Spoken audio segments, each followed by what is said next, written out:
"Dad, please open the door." I heard my daughter's voice before I saw her face thin and broken through the storm glass. And in that 1 second, every quiet Christmas Eve I had ever known disappeared. When I opened the front door, the cold came in first. Then I saw Emily standing on my porch, soaked from the sleet, her lips pale, her hair stuck to her cheeks, holding her 1-year-old daughter tight against her chest. Little Grace was wrapped in a wet pink blanket, her small body shaking so hard I could see it from the doorway. For a moment I did not move. Not because I didn't care. Because a man my age learns that some moments split your life clean in two. There is before the knock and there is after. Daddy, Emily whispered, though she was 32 years old and had not called me daddy in years. He brought her home. I stepped forward and pulled them both inside. My house smelled like pine needles coffee and the pot roast I had kept warm in the oven, thinking maybe Emily would call later and let me hear Grace say, "Merry Christmas," in that sweet little baby voice. The Christmas tree was glowing in the corner, the stockings hanging over the fireplace. Everything looked peaceful, but my daughter looked like she had walked out of a nightmare. I took Grace first. Her cheeks were icy. Her little hands clung to my shirt as if I were the last solid thing in the world. "Get towels," I said, more to myself than anyone else, because there was no one else in the house. My wife had passed 6 years earlier, and every Christmas since then had felt too large for one old man. Emily stood near the door, dripping onto the rug, staring at the floor.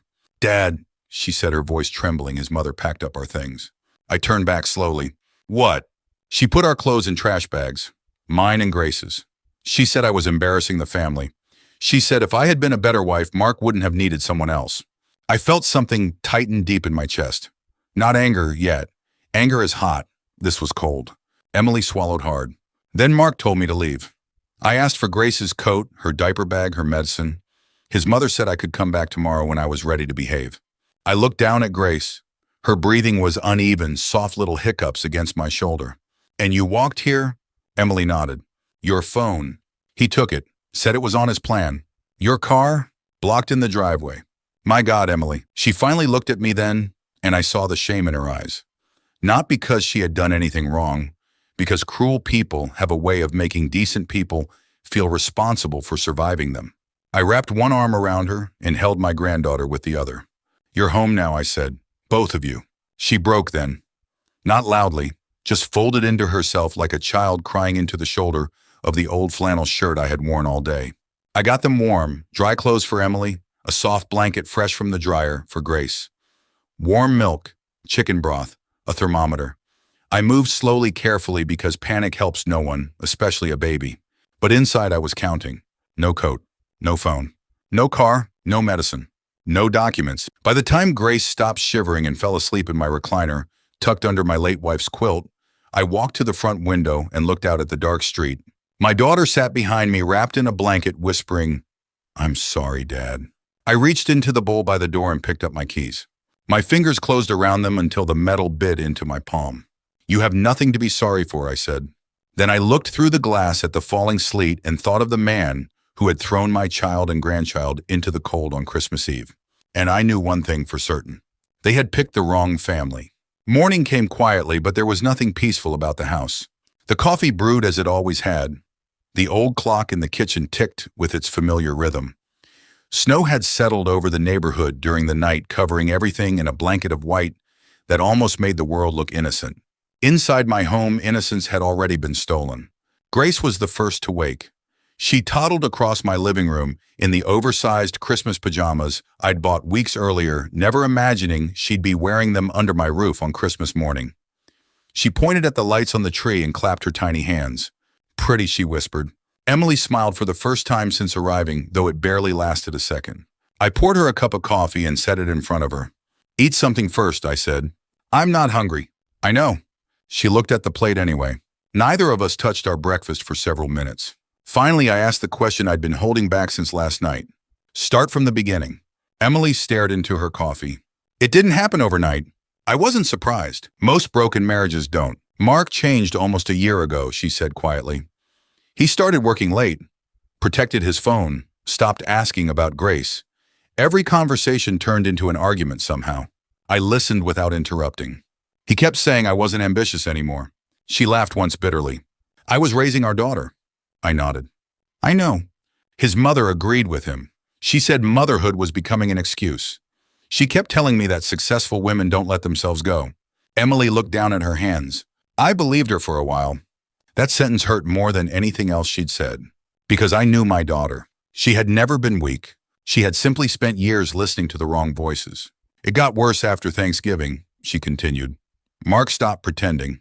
She reached into her purse, the only thing she'd managed to bring, and pulled out several folded receipts. I started saving these. I unfolded them. Expensive restaurants, hotels, jewelry stores. Every receipt had been charged to their joint account. He wasn't even trying to hide it anymore.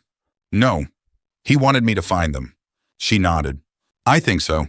I leaned back in my chair. Humiliation had become part of his strategy. Not because he wanted a divorce. Because he wanted Emily to feel small enough to leave without a fight. What happened yesterday? Emily closed her eyes. I spent all day cooking Christmas dinner. She smiled sadly. Grace helped me decorate cookies. She made such a mess. For a moment, she looked like herself again. Then the memory caught up with her. Around 6 o'clock, the doorbell rang. She stopped. I thought it was neighbors. It wasn't. No. Her voice became almost flat. Mark walked in with another woman. The room felt colder. They were laughing. I said nothing. He introduced her like she was a guest. Emily swallowed. He actually said, "Honey, this is Vanessa. She's spending Christmas with us." My jaw tightened. I thought he was joking. He wasn't. His mother came downstairs carrying black trash bags. Emily's eyes filled again. She had already packed my clothes, Grace's clothes too. I felt my heartbeat slow instead of quicken. That always happened when I became truly angry. Years ago, during my career as a firefighter, panic got people killed. Calm solved problems. I stayed calm. What did she say? Emily answered almost word for word. This is Mark's house now. Don't make a scene on Christmas. And Mark, he wouldn't even look at me. She wiped away a tear. I begged him not for me, but for Grace. Silence filled the kitchen. I asked for her winter coat. Emily's voice cracked. His mother laughed. I closed my eyes for 1 second. I asked for her medicine. Another pause. They said I'd get it after the holidays if I behaved. I looked toward the living room. Grace was sitting beneath the Christmas tree, completely unaware that adults had tried to use her as leverage. No child deserved that. No father deserved to watch his daughter live through it. Emily reached across the table. I'm sorry I had to come here. I covered her hand with mine. Listen to me carefully. She looked up. You didn't come here because you failed. I squeezed her hand gently. You came home because someone else did. Outside, a car slowed in front of my house before driving away. I watched it through the window.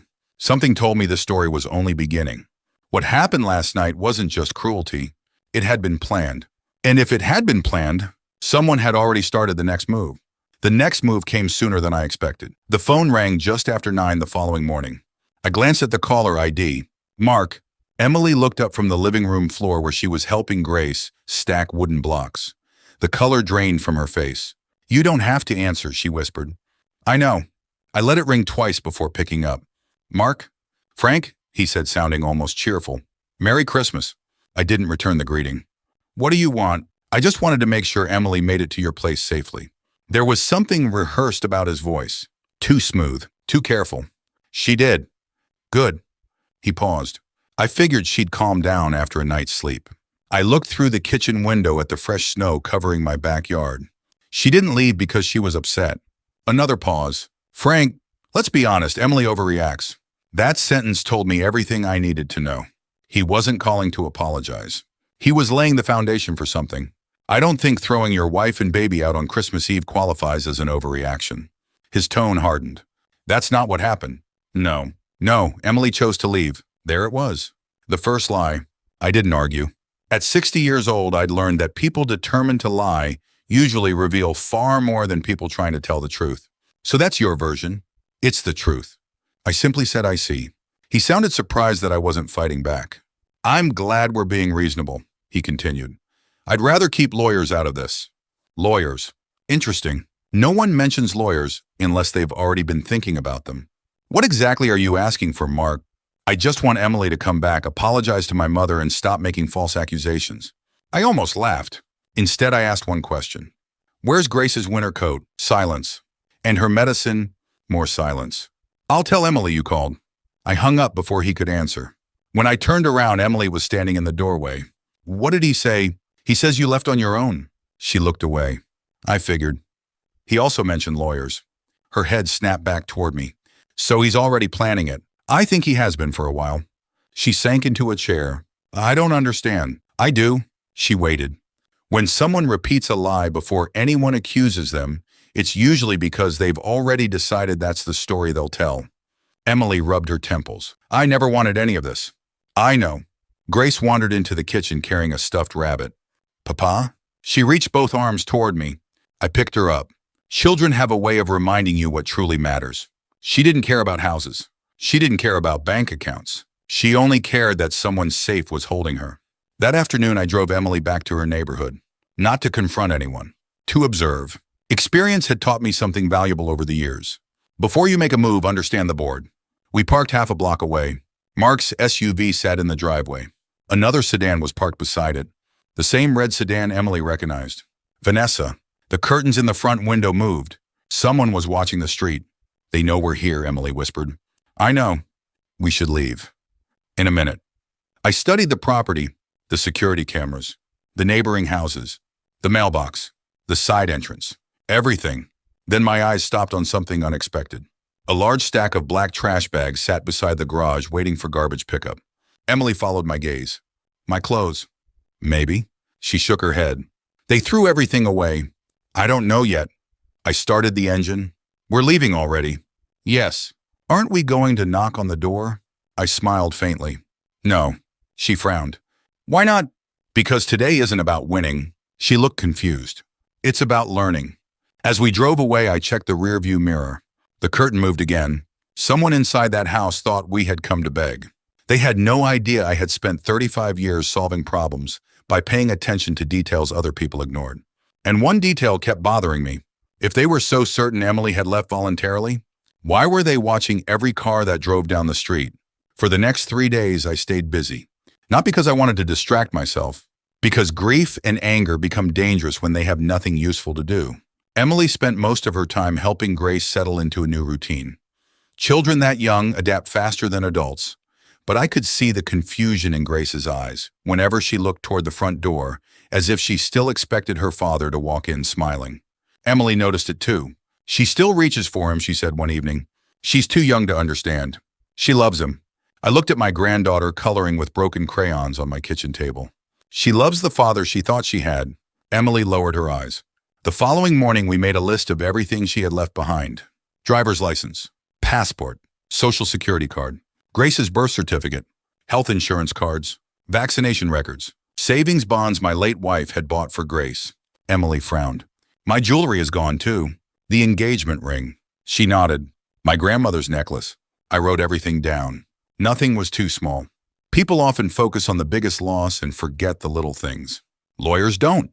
Insurance companies don't. Judges don't. Details matter. That afternoon, Emily logged into her bank account from my computer. Or at least she tried. It says my password is wrong. Try again. She did. Nothing. Then she tried resetting it. The recovery email had been changed. So has my phone number, she whispered. I leaned closer. When did that happen? I don't know. A few minutes later, another notification appeared. Account temporarily locked. Emily covered her face. He changed everything. Number. I kept my voice calm. He tried to. She looked at me. There's a difference. She didn't understand yet. Control only works while people believe they have none. The next call was to her bank. After confirming her identity through security questions, the representative froze the account and flagged it for possible fraud. One problem contained. Then we contacted her insurance provider, Grace's pediatrician, the DMV, the Social Security office. Every conversation produced another task, another form, another confirmation number. By late afternoon, my dining room looked less like a Christmas gathering and more like a command center. Folders, legal pads, receipts, sticky notes, phone chargers. Emily laughed softly. My mother always said you organized everything like a fire captain. She wasn't wrong. She smiled. I used to tease you about it. And now I'm grateful. That evening, someone knocked on my front door. Not hard. 3 polite taps.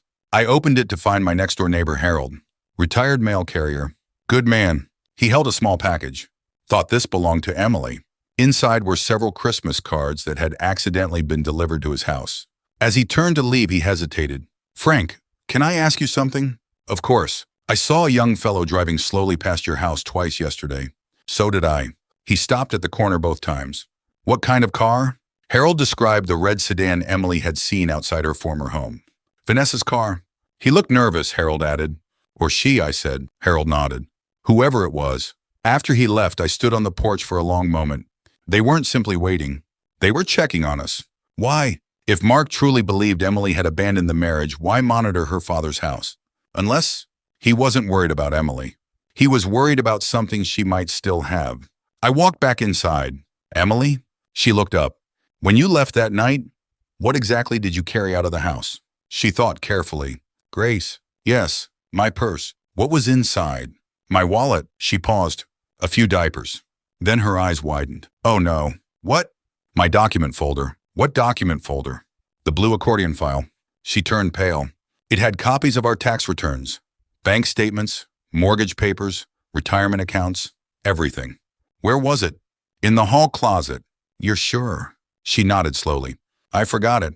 The room fell silent. Mark hadn't taken her phone because it was on his plan. He hadn't blocked the car just to trap her. He hadn't refused to hand over their belongings out of spite alone. He had needed one thing. Time to decide what to do with every document that proved who owned what. And suddenly this no longer looked like an ugly divorce.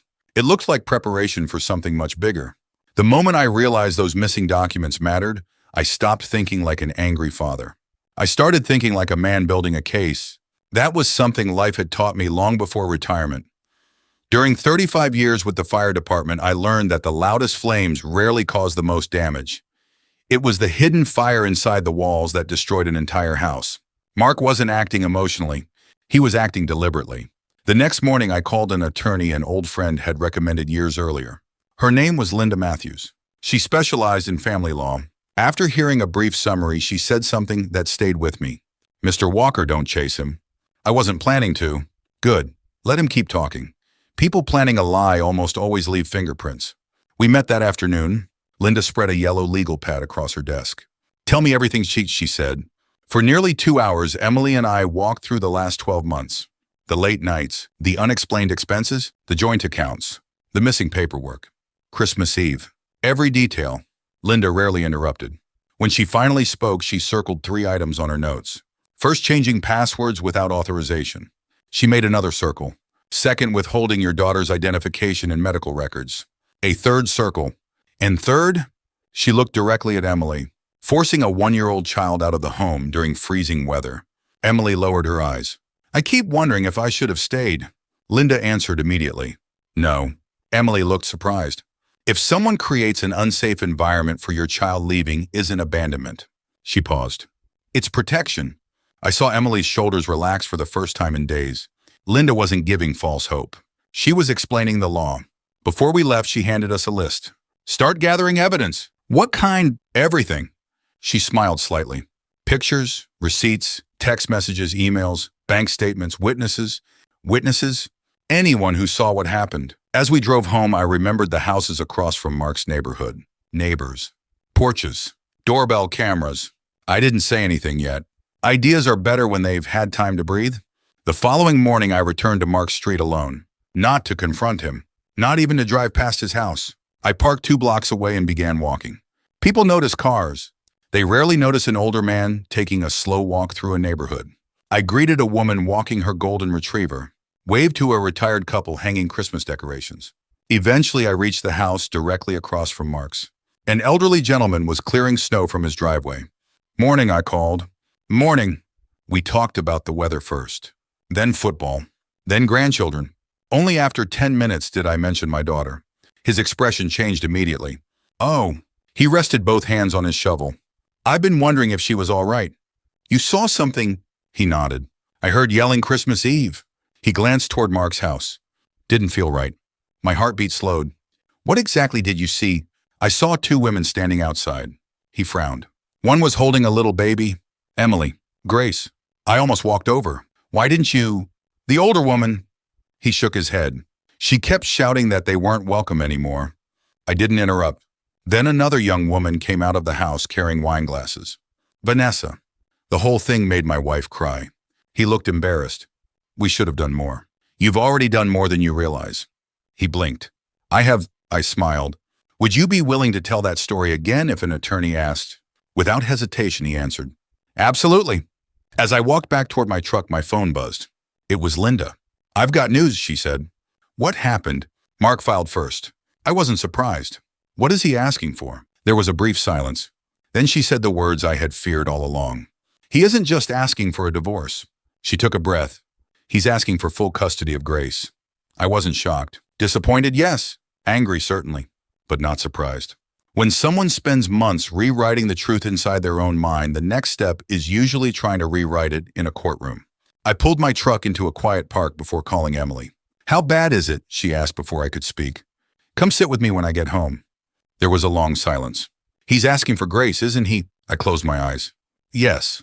When I walked through my front door 30 minutes later, Emily was already waiting at the kitchen table. Grace sat beside her in a high chair, happily dropping pieces of banana onto the tray, completely unaware that adults were preparing to argue over her future. I handed Emily the petition. She read only the first page before her hands began to shake. He says I'm emotionally unstable. She turned another page. He says I abandoned my family. Another page. He says I exposed Grace to dangerous weather by leaving the house. She looked up at me, tears filling her eyes. Dad, he's blaming me for what he did. That's exactly what he's doing. She buried her face in her hands.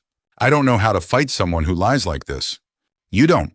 She looked at me confused. You fight with facts. That afternoon, Linda joined us by video call. She had already read every page of Mark's filing. The petition is aggressive, she admitted, but aggression isn't evidence.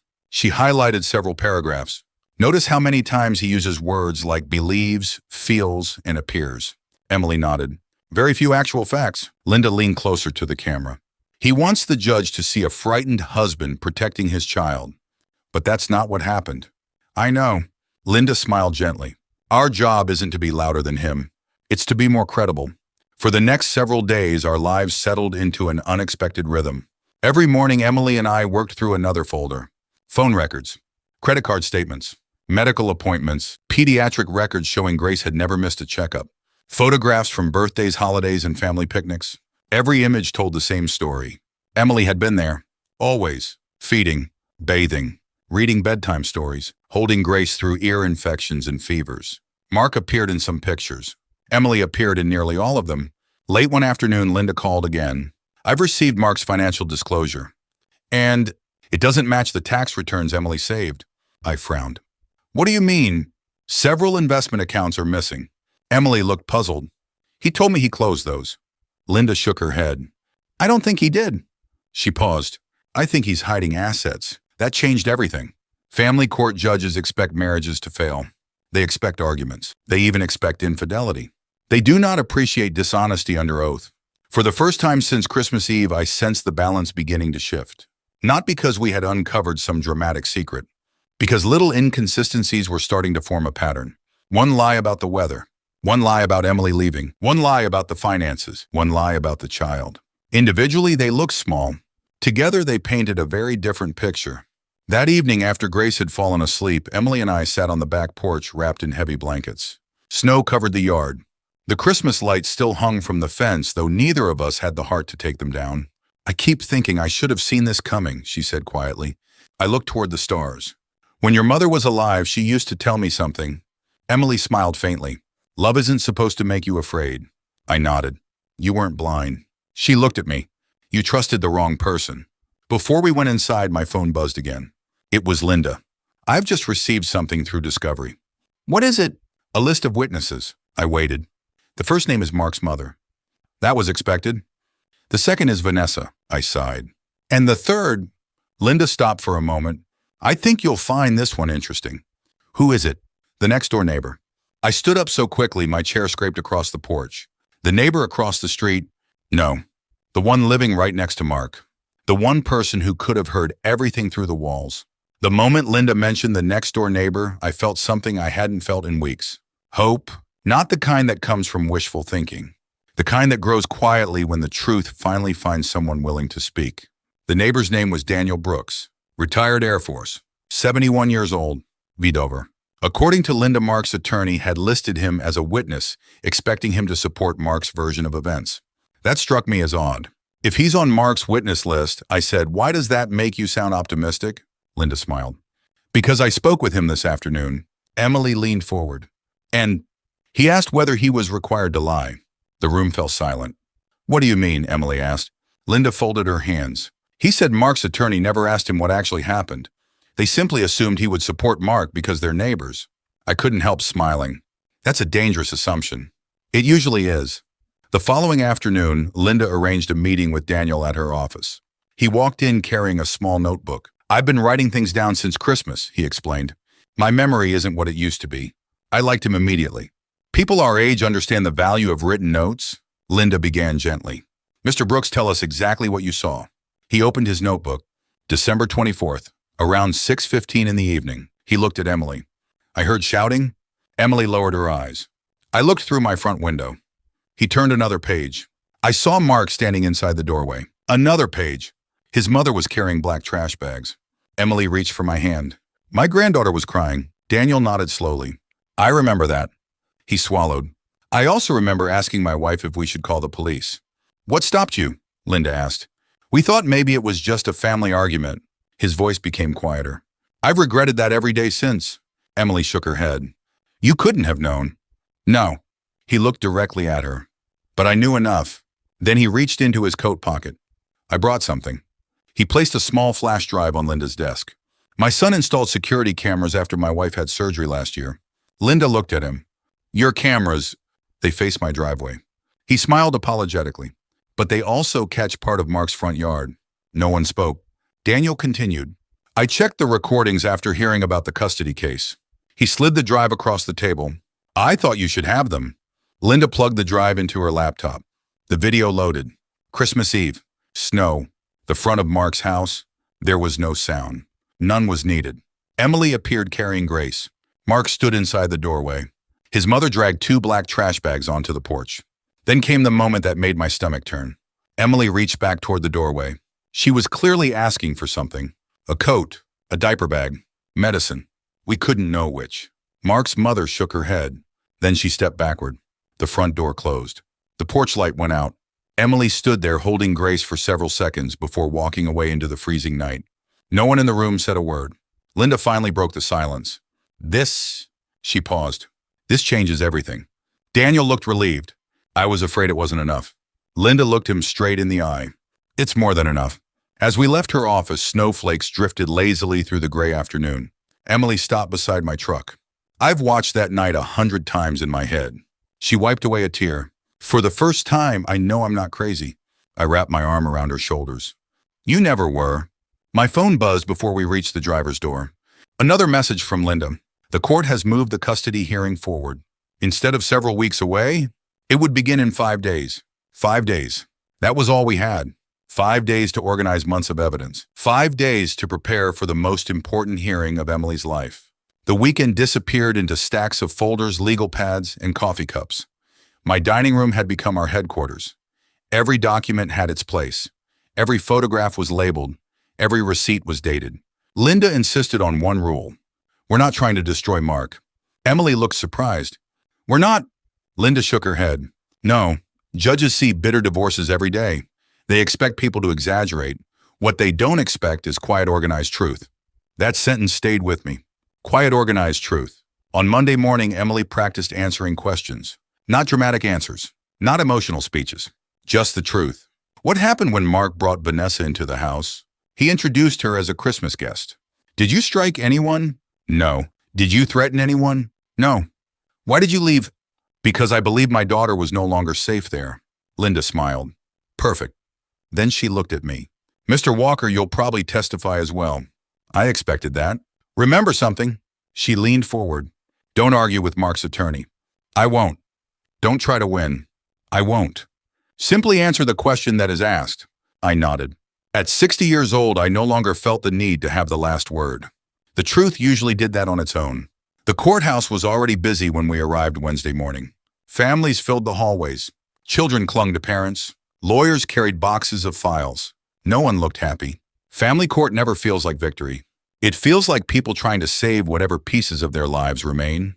Across the hallway stood Mark. He wore an expensive navy suit.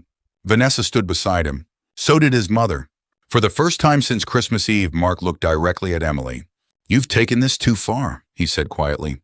Emily didn't answer. He looked at me instead. You could have stopped this. No, I replied calmly. You could have. I shook my head. You stopped it the night you closed your front door. His jaw tightened. Before he could answer, the bailiff called everyone inside. The courtroom was smaller than I expected. Nothing like the dramatic television shows. Just polished wood, soft voices, and people carrying the weight of broken families. The judge entered. Everyone stood. After opening remarks, Mark's attorney spoke first. He painted a carefully rehearsed picture. A husband trying to save his marriage. A grandmother trying to protect her family. A wife who had become unstable after childbirth.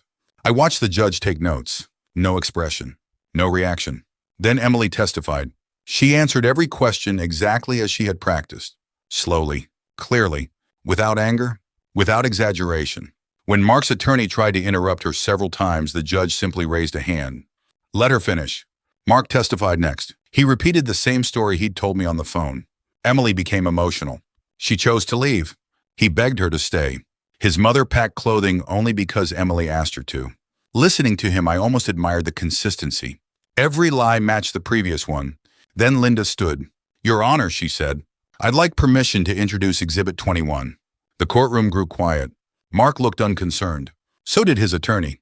Linda inserted a flash drive into the courtroom monitor. I recognized it immediately. Daniel Brooks' security footage. The judge watched every second. No one spoke. The room was silent except for the faint hum of the monitor. When the video ended, the judge looked directly at Mark. You testified under oath that your wife chose to leave voluntarily. Yes, Your Honor. The judge pressed a button. The video replayed. This time, everyone watched Mark's mother carry the trash bags onto the porch. Everyone watched the front door close. Everyone watched Emily walk away holding Grace through the snow. The judge folded his hands. Mr. Reynolds, his voice remained calm. Would you like to reconsider your testimony? Mark's face turned completely white. For several long seconds, no one in the courtroom moved. Mark stared at the monitor as though watching someone else's life. His attorney leaned over and whispered something I couldn't hear. It didn't matter. Some moments cannot be repaired with better words. The judge looked at Mark again. I'll ask one more time. His voice remained calm. Is your testimony still accurate? Mark swallowed. He glanced toward his mother, then toward Vanessa. Neither one looked at him. Finally, he lowered his eyes. No, Your Honor. The courtroom fell completely silent. The judge made a brief note before speaking again. The court takes false testimony very seriously. I understand. I'm not convinced you do. Mark said nothing. Linda rose slowly. Your Honor, with the court's permission, we'd like to submit additional exhibits. The judge nodded. Proceed. One by one, Linda presented the evidence we had spent weeks organizing. Photographs showing Emily as Grace's primary caregiver. Medical records documenting every pediatric appointment Emily had attended. Bank records revealing unauthorized password changes. Copies of emails proving financial accounts had been altered without Emily's knowledge. Then came the final document, a certified financial report. Linda handed it to the judge. This report identifies 3 investment accounts omitted from Mr. Reynolds' financial disclosure. Mark's attorney stood immediately. Objection. On what grounds had the judge asked? Relevance. The judge adjusted his glasses. A party's honesty regarding financial disclosure is directly relevant to credibility. He looked back at Mark. Did you fail to disclose these accounts? Mark hesitated. Yes. Another note from the judge. I watched the confidence drain from Mark's face. Not because he had been caught making one mistake, because every lie had begun collapsing into the next. His mother was called to testify. She entered the witness stand with the same confidence she'd shown on Christmas Eve. That confidence lasted less than 10 minutes. Linda asked only simple questions. Did you pack Emily's belongings? Yes. Did you place them outside? Yes. Did you refuse to return Grace's winter coat? She glanced toward Mark. I don't remember. Linda pressed a button. The security video appeared once more, this time enlarged. Everyone watched Emily reaching back toward the doorway. Everyone watched Mark's mother shake her head. When the video ended, Linda asked quietly, Does that refresh your memory? The older woman closed her eyes. Yes. Tears rolled down her cheeks. I was angry. Linda waited. I thought I was protecting my son. She turned toward Emily. I never imagined you'd walk through the snow with the baby. Emily didn't answer. Some apologies arrived too late. Vanessa testified next. She admitted she had been seeing Mark for nearly 8 months. She admitted she knew he was still married. She admitted Christmas dinner had been planned days in advance. By then, the judge had heard enough. After a short recess, everyone returned for the ruling. The judge folded his hands before speaking. This court's responsibility is not to reward one parent or punish another. He looked first at Emily, then at Mark. It is to protect the best interests of a little girl. He paused. The evidence clearly demonstrates that Mrs. Reynolds has been Grace's primary caregiver. Another pause. It also demonstrates that Mr. Reynolds deliberately misled this court. Mark closed his eyes. Primary physical custody of Grace is awarded to Emily. Emily covered her mouth. Mr. Reynolds will receive supervised visitation until this court is satisfied that trust can be rebuilt. I looked down at my granddaughter, sleeping peacefully in Emily's arms. She would never remember this courtroom. Thank God. As everyone began gathering their belongings, the judge spoke one final sentence. It wasn't directed only at Mark. I think it was meant for every parent in the room. When adults treat children like weapons, he paused. No one truly wins. Still, some people lose everything they thought they could steal. 1 year later, Christmas looked very different. The house was full again. Not because life had returned to the way it used to be. It hadn't. Some things never do. But healing has a quiet way of filling the empty spaces that heartbreak leaves behind. Grace, now 2 years old, raced through my living room wearing reindeer slippers that were 2 sizes too big. She laughed every time they slipped off her feet, then ran back to Emily so they could put them on again. The sound of her laughter reminded me of my late wife. She always believed that children were proof God hadn't given up on the world. Emily had rebuilt her life one careful step at a time. She found a new job with a local accounting firm. She rented a small townhouse only 15 minutes from me. Most importantly, she no longer apologized for taking up space. The woman who had arrived on my porch soaked, frightened, and ashamed was gone. In her place stood a confident mother who understood something she had forgotten during her marriage. Respect is not something you beg for. It's something you refuse to surrender. Mark kept his supervised visits. At first he complained, then he argued. Eventually he stopped blaming everyone else and started showing up on time. Linda once told me that people rarely change because they lose a case. They change because they finally run out of excuses. I don't know whether Mark truly changed. I only know that he stopped trying to rewrite the past. That was a beginning. Even his mother changed. A few months after the hearing, she wrote Emily a handwritten letter, not asking for forgiveness, not defending herself, simply admitting she had confused loyalty with love. Emily cried after reading it. Then she folded the letter, placed it in a drawer, and quietly said, "Maybe someday." I thought that was enough. Forgiveness cannot be demanded. It grows at its own pace. That Christmas afternoon, the front doorbell rang. Grace looked up. "I'll get it, Papa." She hurried toward the hallway before Emily gently caught her hand. "I've got it, sweetheart." Emily opened the door. Mark stood on the porch holding a small gift bag. No expensive presents, no dramatic speech. Just a coloring book, a stuffed penguin, and a tiny pair of mittens. He looked older than I remembered. Not because of gray hair. Because regret has a way of aging a person. He looked at Emily first. "Merry Christmas." "Merry Christmas." Then he turned toward me. "I owe you an apology." I waited. "You never tried to take my daughter away from me." He swallowed. "I tried to take yours." Neither of us spoke for several seconds. Finally, I nodded toward Grace. "She's watching." He looked over and smiled softly at his little girl. "I know." That day, I didn't shake his hand. But I didn't close the door either. Some people mistake forgiveness for forgetting. They're not the same. Forgiveness doesn't erase consequences. It simply refuses to let yesterday poison tomorrow. As evening settled in, Grace climbed into my lap and pointed toward the Christmas tree. "Family," she whispered proudly. I smiled. "Yes, sweetheart, family. Not because we were perfect, not because we never hurt one another, but because the people who truly love you open the door when the rest of the world locks theirs." If this story touched your heart, I hope it reminds you to stand beside the people you love before it's too late. If you've ever experienced betrayal, found the strength to begin again, or believe that kindness is stronger than revenge, please share your story in the comments. And if stories like this speak to you, I'd be honored if you subscribed and joined me for the next one.